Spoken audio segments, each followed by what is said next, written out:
السلام عليكم ورحمة الله وبركاته.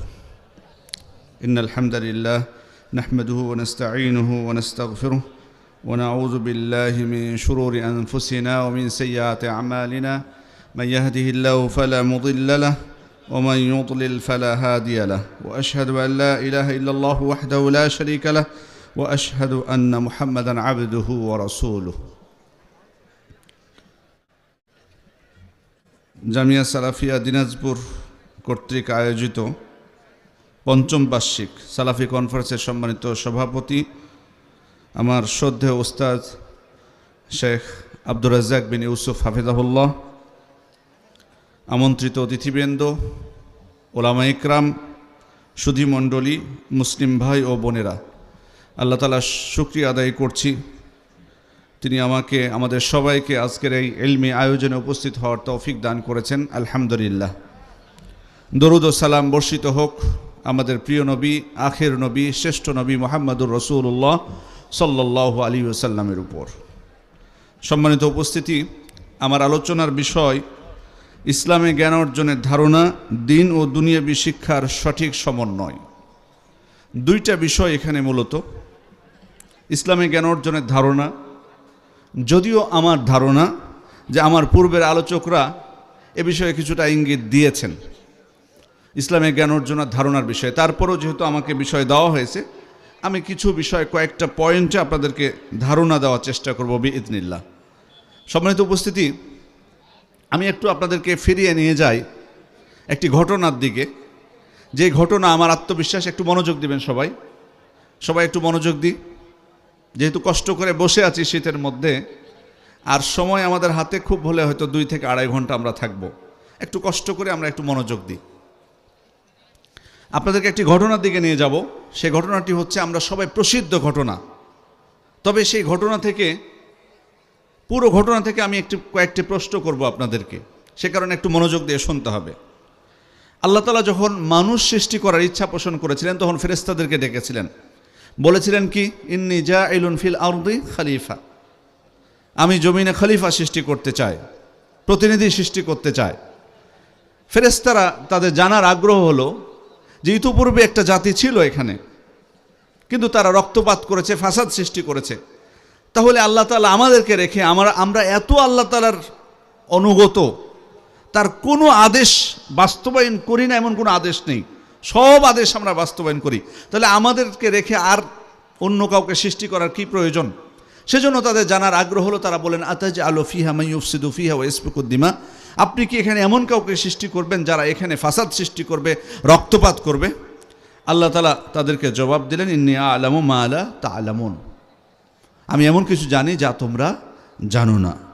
এরপর আল্লাহ তাআলা আদম আলাইহিস সালামকে সৃষ্টি করে ওয়া আল্লামা আদম আল আসমাআ কুল্লাহা, সব কিছুর নাম শিক্ষা দিলেন। সুম্মা আরাদাহুম আলাল মালাইকা ফাকালা আনবিউনি বিআসমাই হাউলাই ইন কুনতুম সাদিকিন, তারপর আদম আলাইহিস সালাম যেগুলো শিখেছিলেন সেগুলো ফেরেশতাদেরকে বলতে বলেন এগুলোর নাম। কিন্তু ফেরেশতারা কি জবাব দিলেন?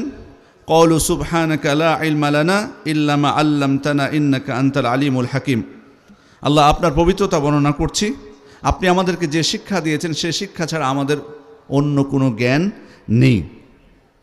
এরপর আল্লাহ তাআলা আদম আলাইহিস সালামকে বললেন যে তোমাকে যেগুলো শিক্ষা দেওয়া হয়েছে তুমি সেগুলো তাদেরকে বলে দাও। আদম আলাইহিস সালাম তাদেরকে সেগুলোর নাম বলে দিলেন। এরপর আল্লাহ তাআলা ফেরেশতাদেরকে আদেশ করলেন, ওয়াইয কুলনা লিল মালাইকাতি ইসজুদু লি আদম, যখন ফেরেশতাদেরকে বললাম যে তোমরা আদমকে সিজদা করো, ফাসাজাদু ইল্লা ইবলিস, ইবলিস ছাড়া সবাই সিজদা করলেন। ছোট্ট ঘটনা, আমি একটু সংক্ষিপ্ত করার চেষ্টা করলাম। সম্মানিত উপস্থিতি, এই যে আদম আলাইহিস সালামকে আল্লাহ তাআলা সৃষ্টি করলেন, ফেরেশতাদেরকে আদেশ করলেন সিজদা দেওয়ার জন্য, এখানে কিন্তু আদম আলাইহিস সালামের শ্রেষ্ঠত্ব প্রমাণিত হলো, মানব জাতির শ্রেষ্ঠত্ব প্রমাণিত হলো এর মাধ্যমে। কিন্তু সে শ্রেষ্ঠত্বের মাপকাঠিটা এখানে আসলে কি ফুটে উঠেছে? কিসের মাধ্যমে? জ্ঞানের মাধ্যমে। মাশাআল্লাহ, জ্ঞানের মাধ্যমে। আসলে তার মানে আল্লাহ তাআলা এই জমিনে প্রতিনিধি সৃষ্টি করবেন, যারা প্রতিনিধিত্ব করবে এই জমিনের, একটার পর একটা প্রজন্ম আসবে, অথবা এর পূর্বের যে জাতি ছিল তাদের পরিবর্তে তারা এই জমিনে প্রতিনিধিত্ব সৃষ্টি করবে। প্রতিনিধিত্ব যদি করতে চায়, নেতৃত্ব যদি তারা দিতে চায়, তাদের উপকরণ লাগবে না? উপকরণ ছাড়া নেতৃত্ব দেওয়া সম্ভব? তাহলে নেতৃত্বের ক্ষেত্রে প্রধান উপকরণ সেটা কি? জ্ঞান। জ্ঞান ছাড়া এটা কখনোই সম্ভব নয়। সম্মানিত উপস্থিতি, এবং এর মাধ্যমেই যে আসলে মানব জাতির শ্রেষ্ঠত্ব ফুটে ওঠে এবং মনুষ্যত্বের যে মর্যাদা সেটাও কিন্তু মানুষ লাভ করে এই জ্ঞান অর্জনের মাধ্যমেই। এরপরে দেখুন আল্লাহ তাআলা বলছেন ওয়াকাযালিকা জাআলনাকুম উম্মাতাও ওয়াসাতা। এটা হচ্ছে উম্মতি মুহাম্মাদী সম্পর্কে। উম্মতে মুহাম্মাদী সম্পর্কে আল্লাহ তাআলা বলছেন এভাবেই আমি তোমাদেরকে মধ্যপন্থী উম্মত করেছি, লিতাকুনু শুহাদা আলান নাস, যাতে তোমরা সকল মানুষের উপর সাক্ষী হও, ওয়া ইয়াকুনা রাসূলু আলাইকুম শাহিদা, আর রাসূল সাল্লাল্লাহু আলাইহি ওয়াসাল্লাম তোমাদের উপর সাক্ষী হন। তাহলে এই আয়াত থেকে আমরা কি বুঝলাম? যে এই উম্মত সমস্ত মানুষের উপর কি হবে? সাক্ষী হবে। এটাও কিন্তু একটা শ্রেষ্ঠত্বের দিক। কিন্তু এই শ্রেষ্ঠত্ব অর্জন করতে হলে সেটা কি শিক্ষা ছাড়া সম্ভব? আমাদের মনে হয় সম্ভব নয়। তার ইঙ্গিত হচ্ছে আল্লাহ রাসূল সাল্লাল্লাহু আলাইহি ওয়াসাল্লামের উপর যখন ওহী নাজিল হলো প্রথম, তখন কি দিয়ে শুরু হয়েছে? পড়া দিয়ে না? ইকরা ইকরা বিসমি রাব্বিকাল্লাযী খালাক, খালাকাল ইনসানা মিন আলাক, ইকরা রাব্বুকাল আকরাম আল্লাযী আল্লামা বিল কলম। দেখুন সবগুলো শিক্ষার উপকরণ পড়া। কলম দিয়ে তিনি শিক্ষা দিয়েছেন। কলম ছাড়া সম্ভব হয় আমাদের পড়াশোনা করা? আবার দেখুন কলমের শপথও করেছেন আল্লাহ তাআলা অন্য আয়াতে, নুন ওয়াল কলামে ওমা ইয়াসতুরুন। নুন শপথ কলমের এবং যা তারা লিখে। তাহলে শিক্ষাকে ওহীর শুরুতেই, নবুয়তের শুরুতেই, রিসালাতের শুরুতেই সর্বপ্রথম যে বিষয়টাকে গুরুত্ব সহকারে নেওয়া হয়েছে সেটা হলো কি? শিক্ষা। তার মানে শিক্ষা ছাড়া যেমন মানুষ হওয়া যায় না, মনুষ্যত্বের মর্যাদা লাভ করা যায় না, তেমনি শিক্ষা ছাড়া আমি এই উম্মতি মুহাম্মাদীর যে শ্রেষ্ঠত্ব অন্যান্য উম্মতের উপর সেটাও লাভ করতে আমি পারবো না। আরেকটু যদি আমি বুঝিয়ে বলি বিষয়টা, শুধুমাত্র উদাহরণ হিসেবে বোঝানোর জন্য আমি বলবো আপনাদেরকে, সেটা হলো যে কুকুর আমরা চিনি সবাই, তাই না? চিনি তো নাকি? না দিনাজপুরে কুকুর নেই? আছে, পৃথিবীর সব জায়গায় আছে প্রাণী, পৃথিবীর সব জায়গায় আছে। আমাদের কাছে যেমন কুকুরের একরকম ধারণা, তবে হ্যাঁ অন্য অনেক জাতি আছে তাদের কাছে অন্যরকম ধারণা। কুকুরের ক্ষেত্রে আসলে আমাদের ধারণা কেমন?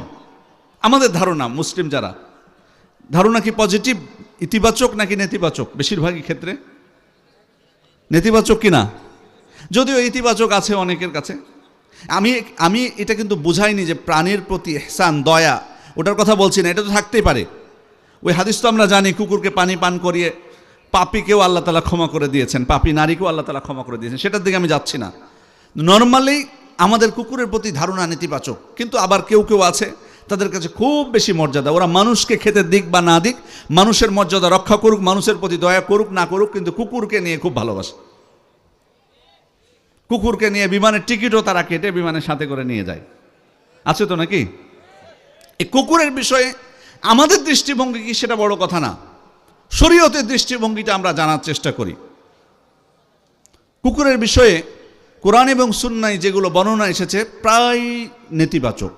আমি উদাহরণস্বরূপ বলছি, যেমন কুকুরের মূল্য, কুকুর বিক্রির যে মূল্য সেটা কিন্তু হারাম। এটা একটা নেতিবাচক কথা, তাই না? এরপর হচ্ছে কালো কুকুরকে আল্লাহ রাসূল সাল্লাল্লাহু আলাইহি ওয়াসাল্লাম কি করতে বলেছেন? হত্যা করতে বলেছেন।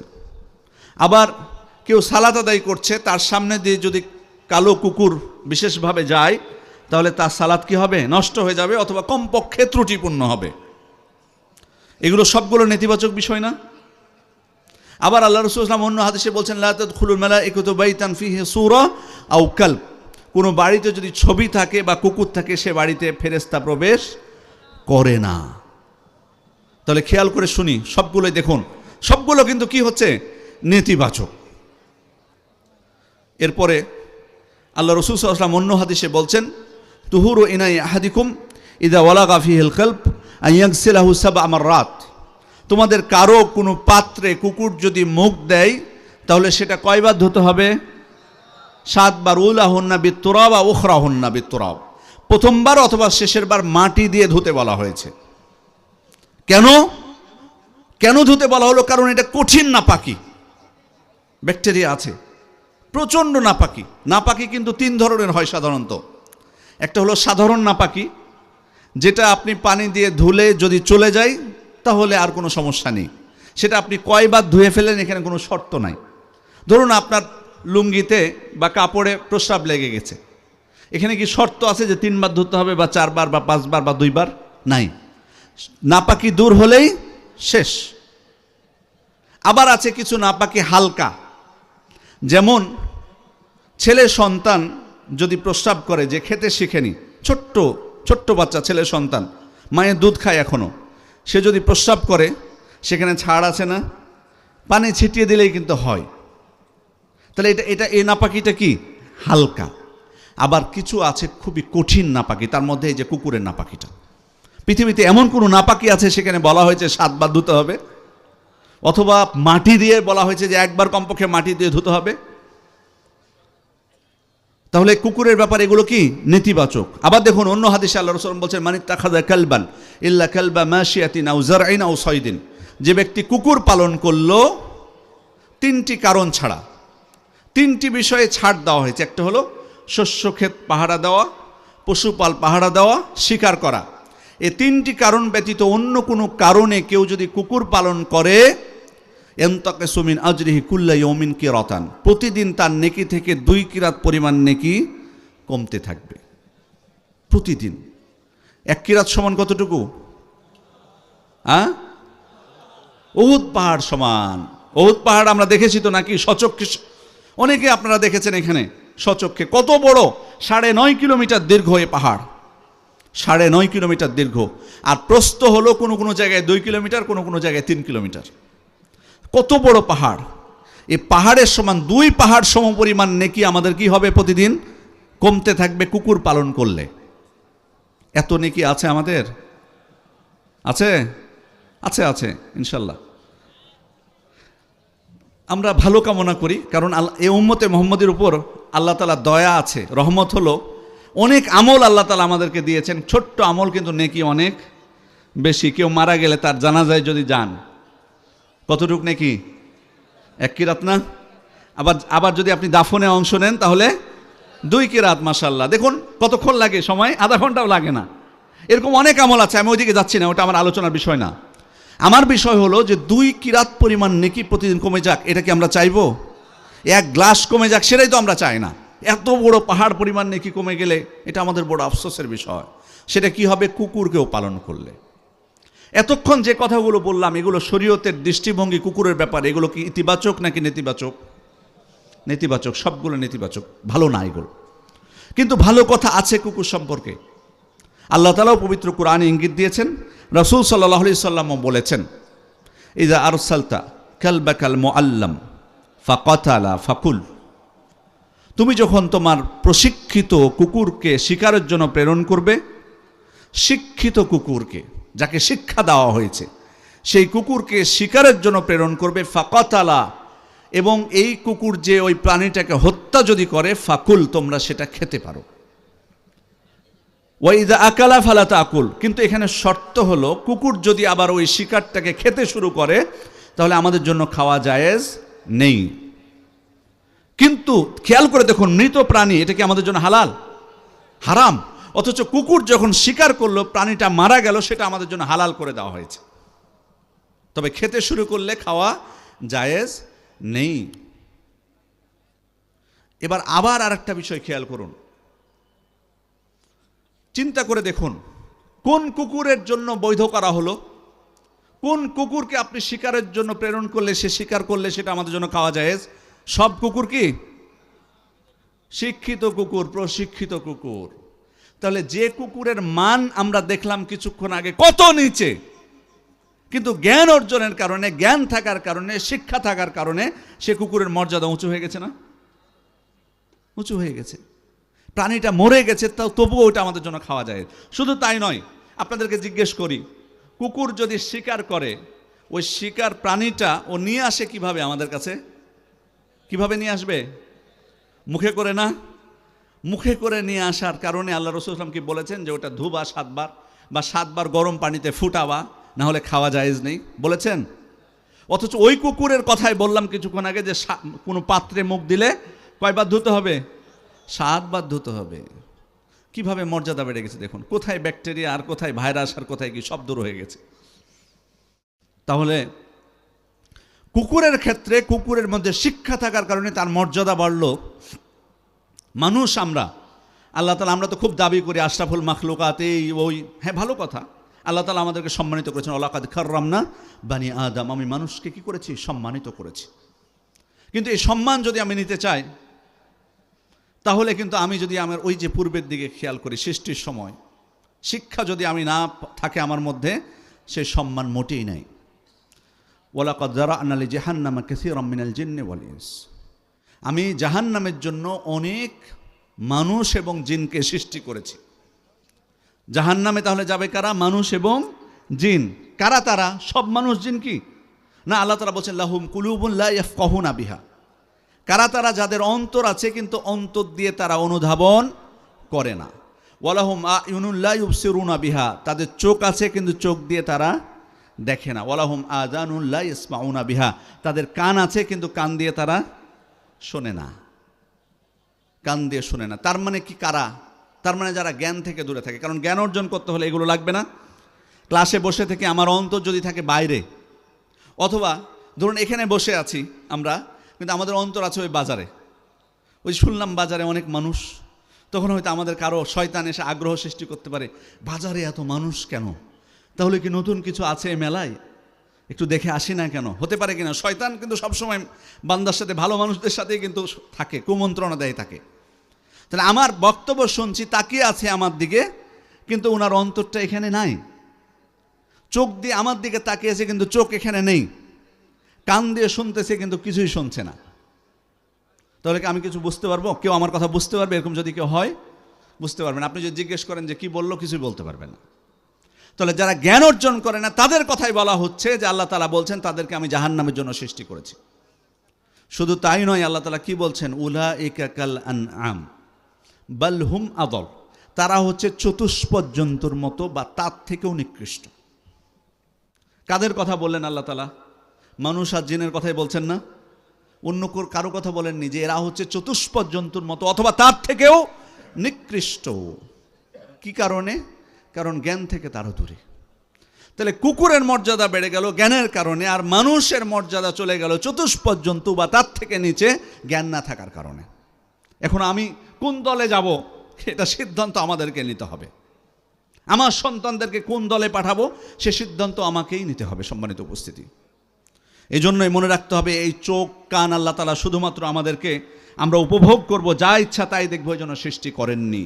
আল্লাহ তাআলা বলছেন আল্লাহু আখরাজাকুম মিন বুতুনি উম্মাহাতিকুম লা তা'লামুনা শাইআন, আল্লাহ তোমাদেরকে তোমাদের মায়ের থেকে সৃষ্টি করেছেন, মায়েদের পেটে তোমাদেরকে সৃষ্টি করেছেন, তোমরা কিছুই জানতে না।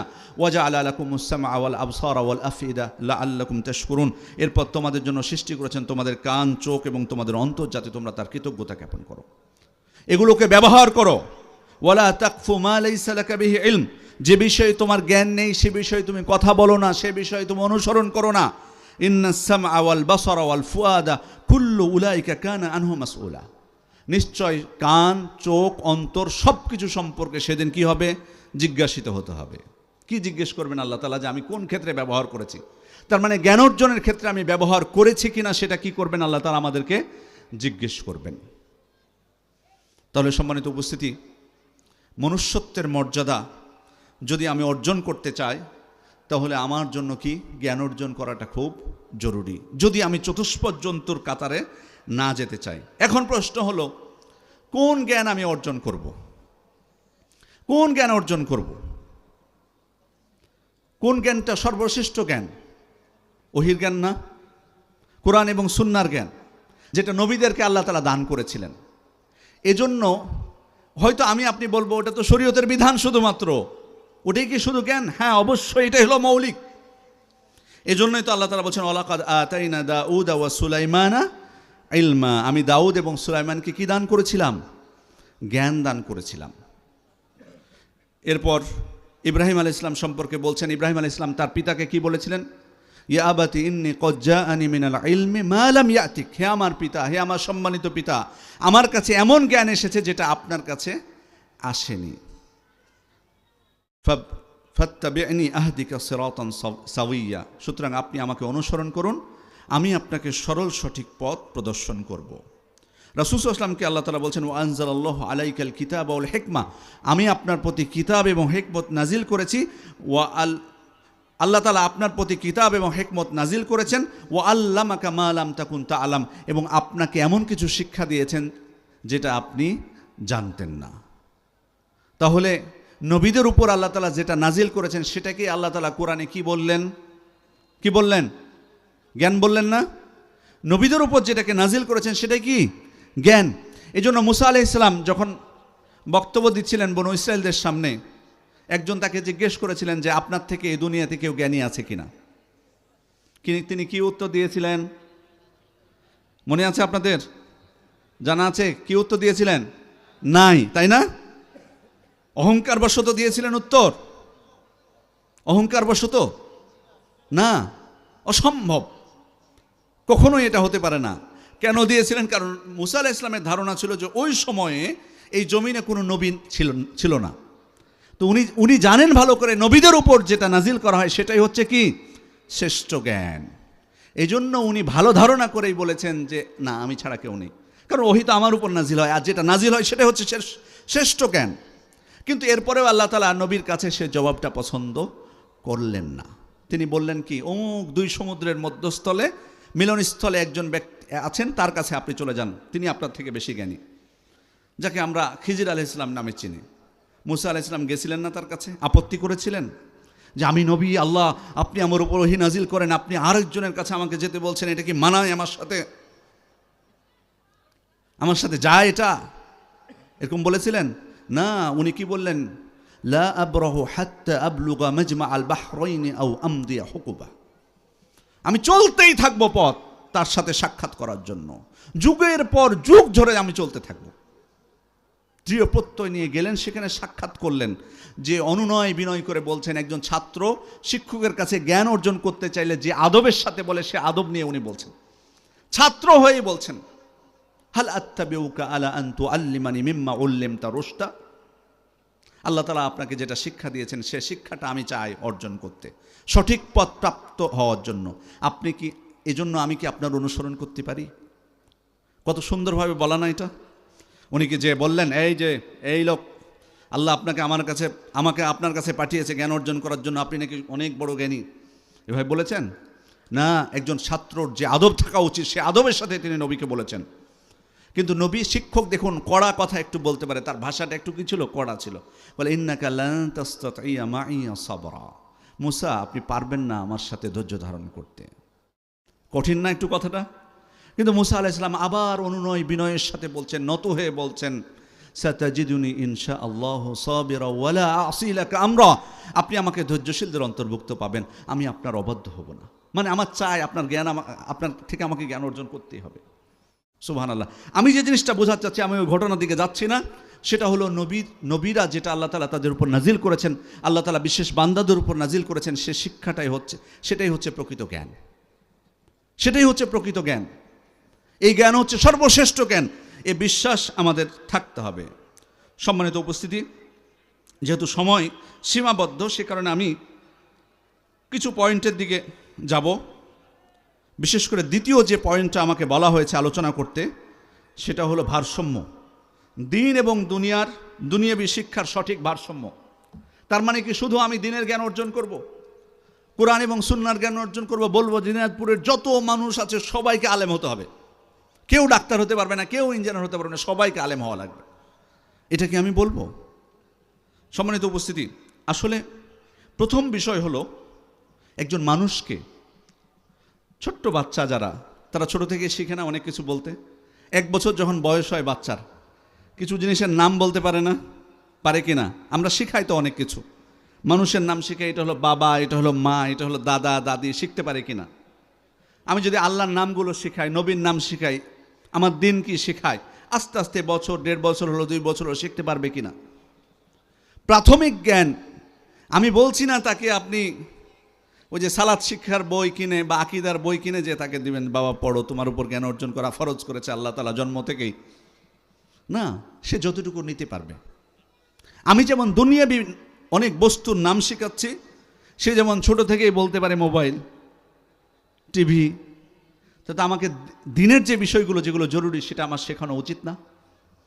দিন শিক্ষাটাকে অবশ্যই আমাকে প্রথম প্রায়োরিটি দিতে হবে, এটা মানতে হবে, এটা আমাকে, যেটা আমার ঈমান রক্ষার জন্য প্রয়োজন, আমি যেটার মাধ্যমে আমি ইবাদত করতে পারবো, যেটার মাধ্যমে আমার আখলাক চরিত্রকে উন্নত করতে পারবো, যেটার মাধ্যমে আমি মানুষের সাথে লেনদেন করতে পারবো, সেটা আমাকে অবশ্যই কি শিখতে হবে। এটা আমার জন্য জরুরি, এটা মনে রাখতে হবে। কারণ নৈতিক শিক্ষা, দিনের শিক্ষা না থাকার কারণে আমাদের সমাজে সর্বক্ষেত্রে অধঃপতন না? এটা কি এক ক্ষেত্রে অধঃপতন শুধুমাত্র? আপনি যান শিক্ষার ক্ষেত্রে যান, শিক্ষা প্রতিষ্ঠানে যান, শিক্ষক কর্তৃক শিক্ষার্থী যৌন হয়রানির শিকার আছে কিনা এরকম সংবাদ? শুধু নারী শিক্ষার্থী না, কিন্তু কিছুদিন আগে দেখলেন না, পুরুষ শিক্ষার্থীরা যৌন হয়রানির শিকার। এটা বড় ভার্সিটি শিক্ষকের। শিক্ষকেরা কি খারাপ শুধুমাত্র? অভিভাবক টাকা পয়সা দিয়ে অবৈধ পন্থায় ছাত্রকে ফার্স্ট করা, সেকেন্ড করা, পাশ করানো, এরকম অভিভাবক আছে কিনা? আমি চিনি ভালোভাবে প্রতিষ্ঠানে যে ঘুষ দিয়ে পর্যন্ত ছেলেকে ফার্স্ট করাতে বলে, যে কোনো মূল্য হোক। আমি একটা ইসলামী শিক্ষা প্রতিষ্ঠানে দেখেছি, একজন অভিভাবক বলছে, খেয়াল করে দেখুন, যে আমার বাচ্চা নতুন ভর্তি করাচ্ছে, নতুন প্রতিষ্ঠান, তো বলতেছে যে আমার বাচ্চাকে রোল নাম্বার 1 করাবেন। নতুন প্রতিষ্ঠান, কিন্তু এখানে 1-2 কোনো পার্থক্য আছে? নতুন ক্লাস খুলতেছে, তখন ওর রোল যদি 30 হোক আর 1 হোক, ওটার কোনো পার্থক্য আছে?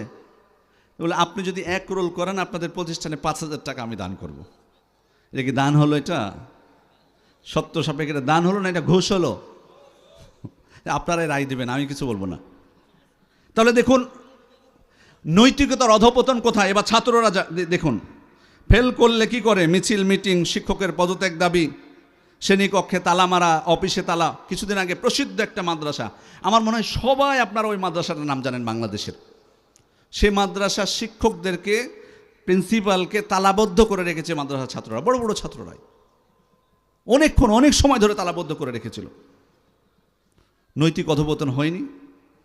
ওই যে জুলাই মাসের 24শে জুলাইয়ের আগস্টের পরের ঘটনা, তখন আপনারা খেয়াল করেছিলেন যে শিক্ষা প্রতিষ্ঠানের ওই অধ্যক্ষকে মানে অব্যাহতি দেওয়ার জন্য আন্দোলন চলেছে অনেক শিক্ষা প্রতিষ্ঠানে, তাই না? ওই সময় তা আমি এক জায়গায় বসে আছি, সত্য কথা বলছি আপনাদেরকে, আমি এক জায়গায় বসে শুনতে পাচ্ছি ছাত্ররা বলছে অমুকে চামড়া তুলে নেব আমরা। আমি পরে জিজ্ঞেস করলাম যে কার চামড়া তুলতে চাচ্ছে? বলে যে ওদের হেড স্যারের। নাউজুবিল্লাহ মিন যালিক। আমি বিশ্বাস করতে পারছিলাম না, আমি যে কথা কেউ বলতে পারে, এটা শিক্ষকের কথা বল, যতই খারাপ হোক তাও তাই বলবে এই কথা, বলবে হ্যাঁ পদত্যাগ চাই, অব্যাহতি চাই, যদি খুব বেশি খারাপ হয়। চামড়া তুলতে যাবে কেন? এ ধরনের কথা বের হবে কি করে? তাহলে দেখুন প্রত্যেকটা ক্ষেত্রে, এরপরে শিক্ষকদের তো জানেন প্রাইভেট টিউশনি ছাড়া ক্লাসে পাশ করতে পারে না। এরপরে তো প্রত্যেক চিকিৎসার ক্ষেত্রে যান, সেখানে কত অধঃপতন, খাদ্যের ক্ষেত্রে কত অধঃপতন, ব্যবসায়ের ক্ষেত্রে কত নিচে আমরা নেমে গেছি।